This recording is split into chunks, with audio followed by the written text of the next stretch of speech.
Alright, 97.7 Outlaw Radio FM listeners, you already know what time it is, and right here, right now, we actually have New York's finest, man. We got the one and only, the legendary JoPaul right here, man, live on the line. How are you doing this evening? I'm doing phenomenal. I appreciate you having me and taking your time out to, bring me on. And that was such an amazing intro right there. I don't know how. I hope I can live up to the expectations, of that amazing intro that you just gave your audience right there. But happy to be here. Thank you for having me.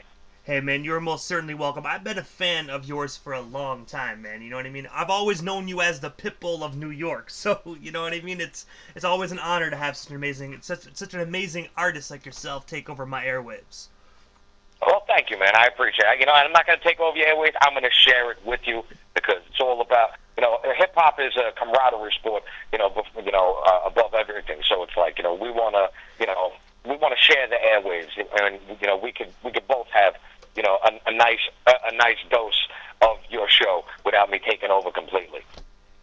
But I want to take you back to the beginning, man, of your amazing career, and I have to ask, man, what actually made you decide to get into the music industry initially?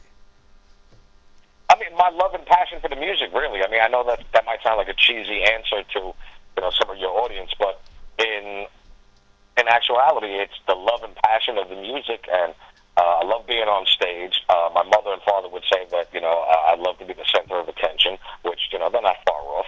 So, just my love and passion for, the arts and creating and being on stage and, seeing how, it resonates with the audience.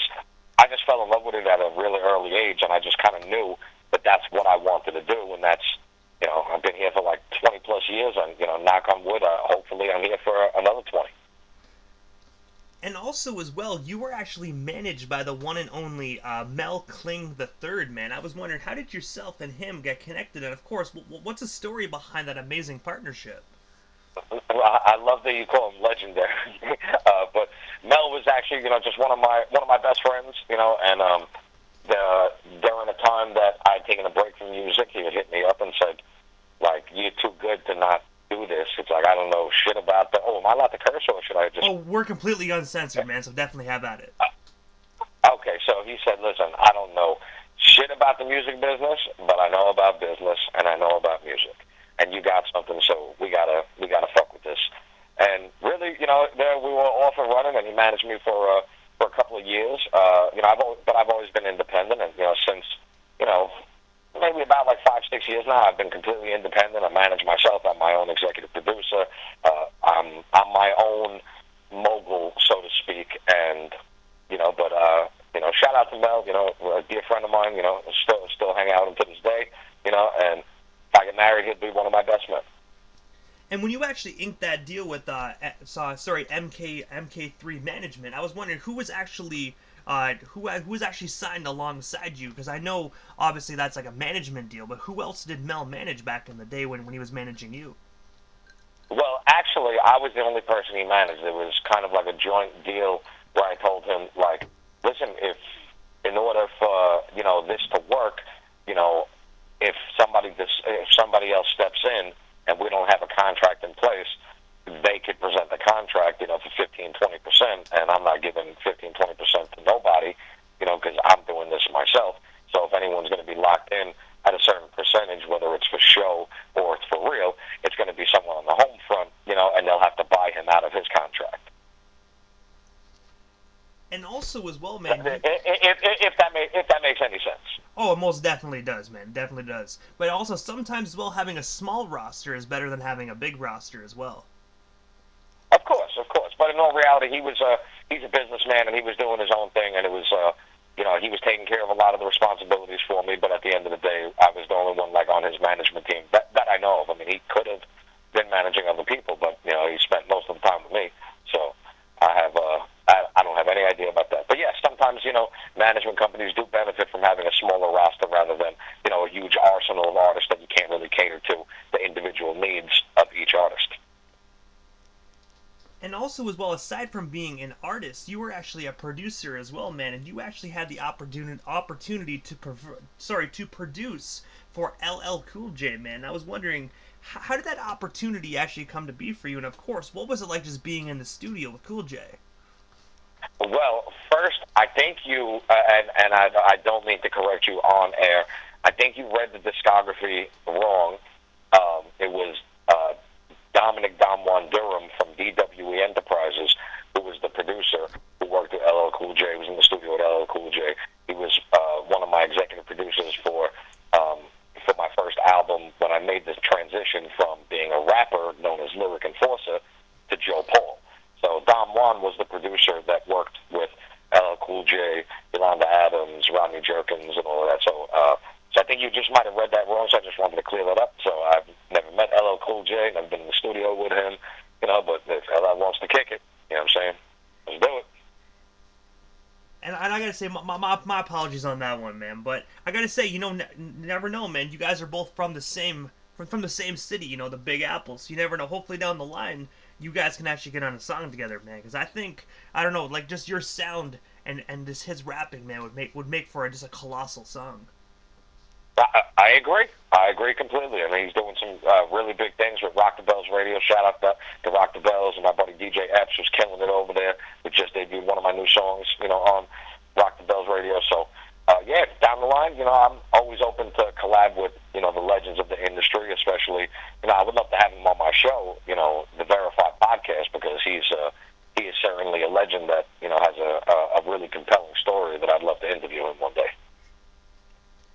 And also, as well, on September 18th, 2019, you actually released my personal favorite song that you actually dropped, and the song is titled Shake It. I was wondering if you could tell our listeners a bit more about this song, and of course, where can they actually snag themselves a copy today if they haven't already done so?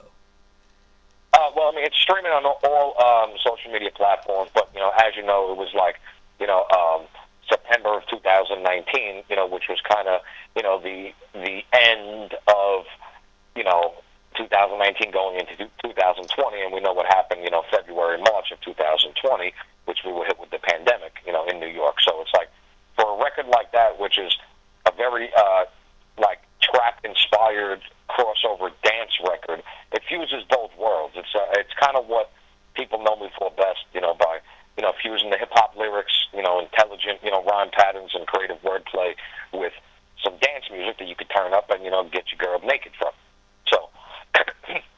So the basis of that was I hooked up with a New Jersey DJ named DJ GZ. Played me this record. He was like, listen, I made this like 5 years ago, and I was like, are you serious? I was like, I'm going to murder this thing right now. And as soon as I heard that build-up, I was just like, turn around and shake it for me, but like you stripping when you dance, shake it, and it just evolved from there. We did a video in Times Square where we were on the steps and we all went nuts. We turned New York City out that day we shot that video. So, but it's on all social media platforms called Shake It. If you want to see the video, make sure you go to my Instagram at I am JoPaul. You're gonna have to search down the line because there's a lot of videos, that I put up. But yeah, that Shake It right there, and it did pretty good for a little while. But once people stopped being outside, they shook their ass inside, without really, supporting it, because who wants to shake it while people are dying of COVID? It's most definitely. Unfortunately, that's most definitely true, man. You know what I mean? Hopefully, now that the world's slowly starting to open back up, hopefully people will start shaking it back out on the street again. Well, I hope so. I hope they shake their asses to go and get vaccinated, because if we don't reach a certain level of herd immunity, it's just going to be like us passing it back and forth to each other. And what people don't understand is that, even though you're vaccinated, you could still be a carrier of it, especially with the recent Delta variant that, is basically around now, which is a heightened form of the original COVID strain. So if you had the original COVID strain, you do not have the antibodies to fight the Delta variant. If you have the vaccine, it does work against the variant, but the longer and longer we wait for all the people to get vaccinated, the longer the virus has to mutate into something that is uncontrollable, that the vaccine does not protect against. So, sorry to go off on that. Back to music. And also as well, man, because obviously, as I already mentioned earlier, you are also known as the Pitbull of New York, like we already spoke about. But another word that you're actually known for is Mr. Yo Bro. I was wondering, how did you actually get the Mr. Yo Bro nickname?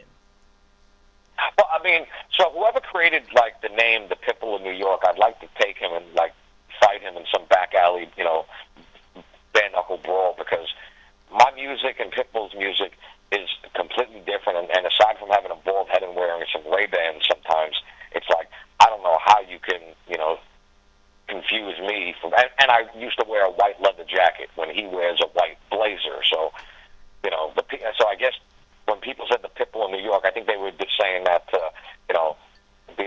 say like almost like I'm a wannabe, so I took offense at it for a while. So, but, Pitbull does make millions and millions and millions of dollars, so if you want to compare me to him, shit, I'll take that fucking title any day of the week. But Mr. Yo Bro, I used to make these, like a few years ago, I just started making these, videos where I would, talk to myself and, chop up the video in a creative way where I'm just like, yo, bro, what are you doing, bro? I don't know. What are you doing? I don't know. And people started to, when I walked into the clubs, people used to be like, yo, bro, and it was funny for a while. Then it got old, Now when they see me in the club, now they scream, verified, as loud as they can. And I gotta say as well, those Mr. Yo Bro videos, man, actually made it down to Canada, because I remember those actually circulating around social media, man. I remember that actually. And you know what? They were actually catchy, man. I really actually thought they were catchy back in the day. Hey, I appreciate that, and I shout out to all my Canadian fans because they show me love like it's nobody's business. I really gotta hand it to the people in Canada. They've been super supportive of my music, super supportive of my social awareness and social conscience about what's going on within the world. So hats off to Canada. So I know I see a bunch of whenever someone says they're from Canada, I'm always like, hey, and I say it as a term of endearment rather than for them to take offense out of it. So so big up to you and everyone in Canada. And also as well, you've actually done a lot of work with an individual by the name of the Doughboy Project. I was wondering, how did you guys actually get connected? And of course, do you guys have any future musical projects currently in the works? Doughboy was, is a pretty well-known DJ in the tri-state area. Famous for DJing at some of the most famous strip clubs in New Jersey. Also was Joe Budden's tour DJ for a little while back in the day. He just called me up and was like, "Yo, you fire. Let's do something." And actually, before that, he had a song that he did that I heard, and I was like, "Yo, I want to remix this." He's like, "Yo, have at it." I did it, finished it in one day. I was at his strip club that night with the video camera and the video crew. Like, "Yo, we shooting a video to this." Shot the video. The video did, damn near 20 or 30,000 more views than the original song, and it was hot. It was hot to death. So me and Doughboy always been cool, always fuck with each other, have the highest level of respect, for one another. We did a collab project with a singer, Melissa. I can't remember her last name right now, and it really sucks that I can't because she's such a sweetheart. But we had Uncle Vin from Naughty by Nature in the video. It was pretty dope. So future projects, you'll have to wait and see. There's a lot of music coming, very, very soon from me. So, but me and Doughboy always, connect, always can make, magic happen. We just need to lock in the studio one day, fire away.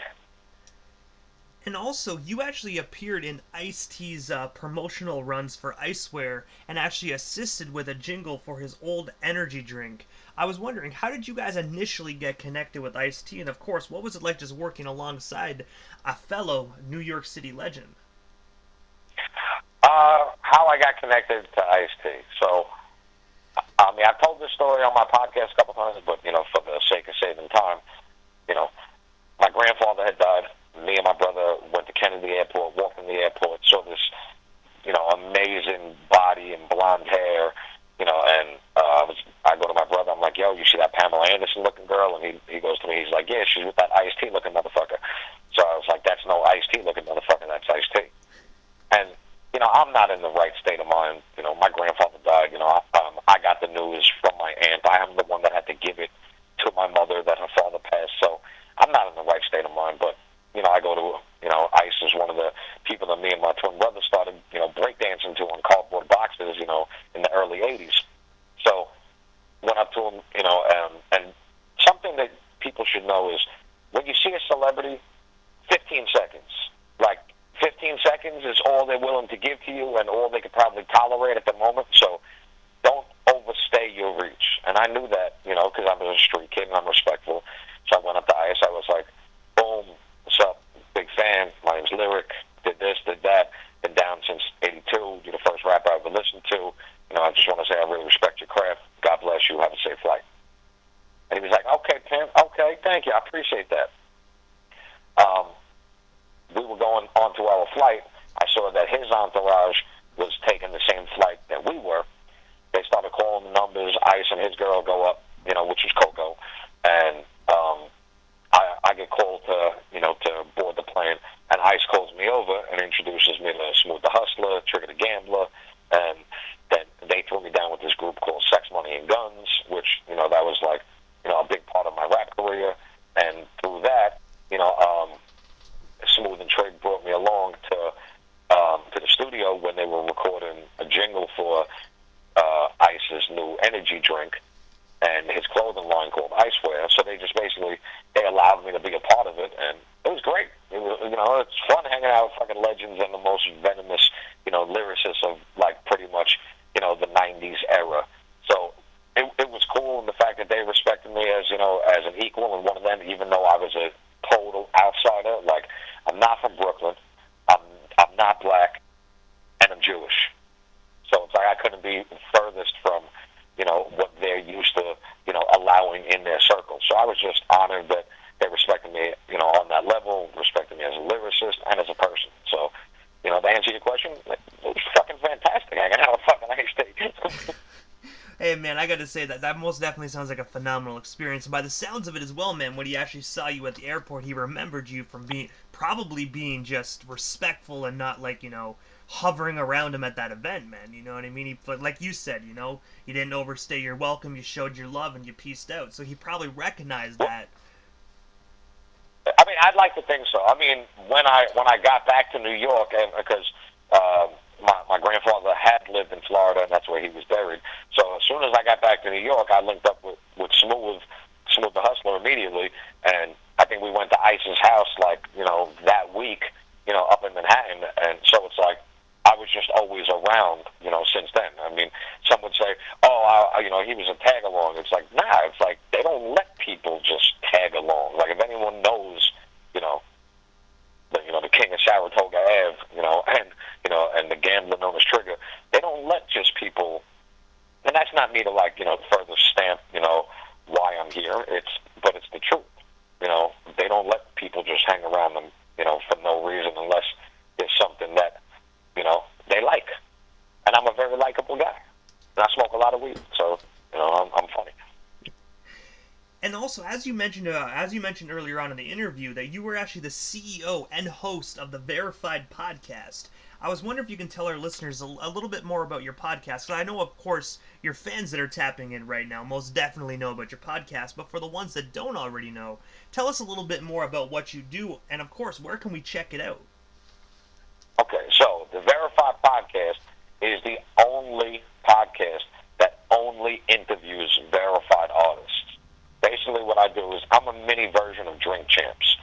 For those that don't know, Drink Champs is a show that honors basically our legends in the music world, you know, and basically sheds light on everything that they have done. And in a lot of different genres, you know, if you're in the business over 10 years, you're considered a legend. But in hip hop, if you're in the business over 10 years, they consider you washed up.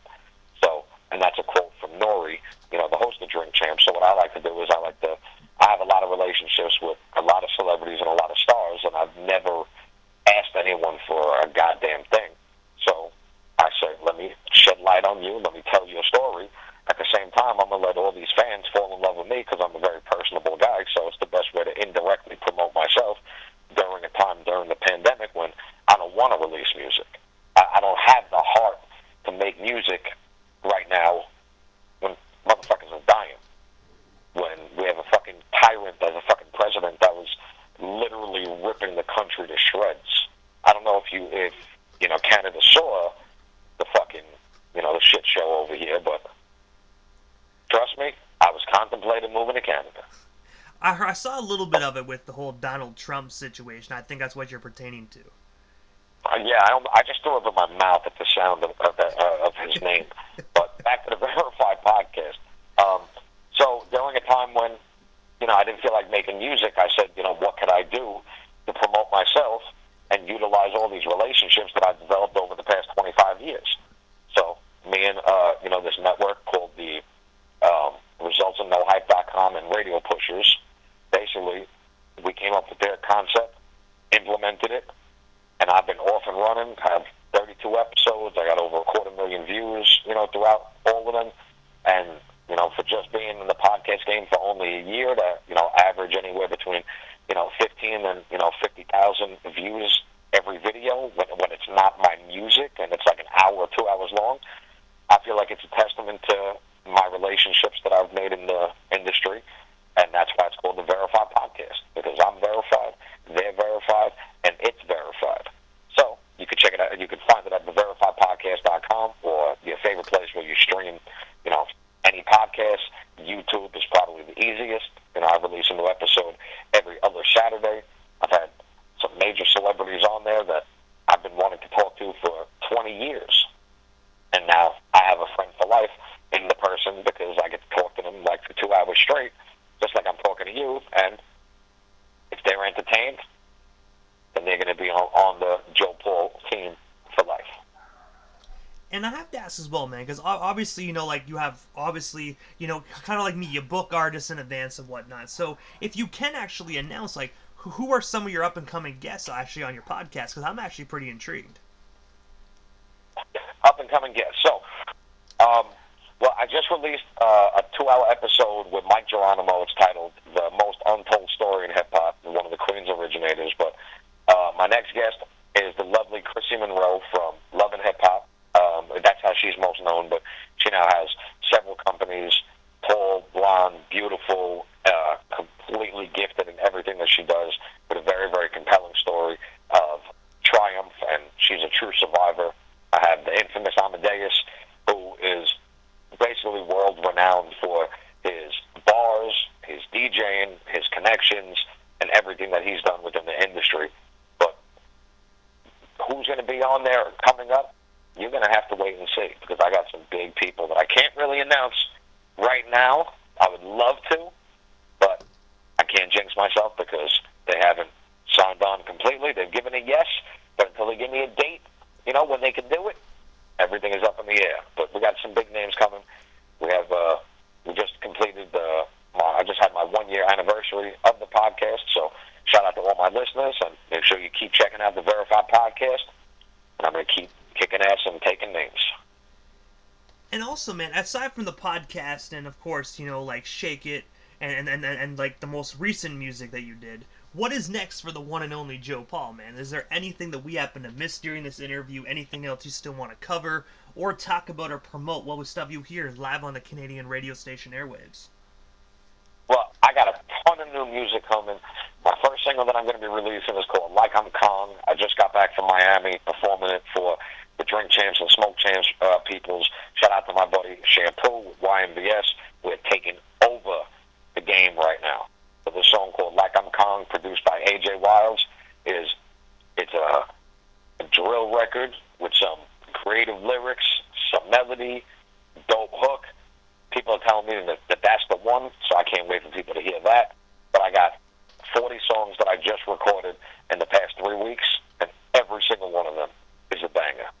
So you're going to have to stay tuned and stay in touch with JoPaul, because the way I'm moving, you might miss a couple things if you don't fucking check for it all the time. And I gotta say, it most definitely sounds like 2021 is the takeover of JoPaul, man. I'm most definitely excited to see what transpires for you for the rest of this year. Shit, me too. After being on lockdown for a year and a half, I am ready to make some big moves. And there's nothing stopping me other than coronavirus and the Delta variant, because it's a little bit scary. I don't want to even go back outside now until we get things handled. But also, JoPaul, man, this is the time in the interview that I give a chance for the individual that does slide into the radio station airwaves. Just a chance to give, like, shoutouts to whomever they want to give shoutouts to. But most of all, man, your social media handles. And I know you dropped your Instagram earlier on in the interview, man, but if you can, drop all them social media handles. That way the listeners can follow you and stay updated on everything JoPaul and the Verified Podcast, if they're not already doing so. Well, I appreciate that. And first, let me shout out you because you conducted an amazing interview. So from one interviewer to another, I applaud you and your effort. I think you did a terrific job, my friend. So I'm going to shout you out first. I'm going to shout out your listeners next because, you know, they listened to me ramble for a half hour, so I hope I didn't make any of their ears bleed, and I gave them some insight into who I am and the psyche of, you know, who I've become and what I'm planning on doing. And the next I'll shout out, you know, basically, I'm going to shout out, I'm going to do what Snoop did. I'd like to thank my damn self for all the hard work that I've put in and all the tireless, lonely nights that I've spent by myself making sure that this dream, I'm wicked. I want to shout out, you know, all my listeners, you know, everyone that, you know, ever paid attention. And most importantly, I want to shout out the haters because you guys fuel me more than anything. You think that you're getting to me, you're actually lighting that fuse even brighter so that I can blow up like a fucking rocket and I can prove all of you wrong. But you can follow me on social media. Instagram is the only one Instagram and YouTube is the only ones that I really fuck with anymore. So it's at I am JoPaul for Instagram, and it's youtube.com/I am JoPaul on YouTube, or just type in hashtag Verified Podcast on YouTube and you'll find me. Trust me. If you listen, just shout out the window JoPaul and you're gonna find me somehow. And I gotta say, first and foremost, man, thank you so much for just giving us a little bit of your time this evening and just coming on 97.7 Outlaw Radio FM, man. It definitely was an honor and most definitely a privilege, man, to welcome New York City's finest right here on the Canadian airwaves. Listen, man, I appreciate you. Everybody, you checking out your buddy DJ Immortal with your boy JoPaul, rocking it out for y'all on this wonderful evening. I hope you guys have a great night. You as well, man. Thank you so much, man. Nothing but blessings, and I'm looking forward to catching the next broadcast of the Verified Podcast. I appreciate you. I expect to see a subscribe notification on my phone within the next hour. If not, I'm flying to Canada. Hey, man, you already know I got you. My brother, thank you and salute. You as well, man. Thank you so much. Have yourself a great night.